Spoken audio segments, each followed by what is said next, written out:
দফায় দফায় আলোচনা অব্যাহত থাকলেও থামছে না রাশিয়া ইউক্রেন সংঘাত। শুক্রবারও ইউক্রেনের বেশ কয়েকটি অঞ্চলে ড্রোন ও ক্ষেপণাস্ত্র হামলা চালায় রুশ সেনারা। দেশটির জোপোরিজ্জিয়া অঞ্চলের গভর্নর জানান, তাদের ৩১টি বসতিতে ৭২০টিরও বেশি হামলা চালায় রাশিয়া। এতে শিশুসহ বেশ কয়েকজন হতাহত হয়েছেন। এছাড়া ৩টি উঁচু ভবন ও ২টি শপিং মল সহ ব্যক্তিগত স্থাপনার ক্ষয়ক্ষতি হয়েছে।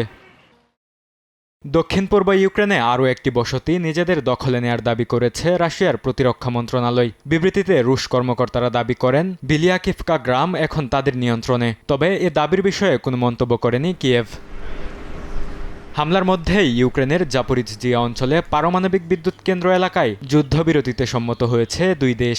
জাতিসংঘের আণবিক শক্তি সংস্থার তথ্য অনুসারে ব্যাকআপ বিদ্যুৎ সরবরাহ পুনরুদ্ধারের জন্য উভয় পক্ষ এ চুক্তিতে সম্মত হয়েছে। এর আগেও বিদ্যুৎ কেন্দ্রের সঙ্গে সম্পর্কিত 4টি অস্থায়ী চুক্তিতে সহায়তা করেছে সংস্থাটি।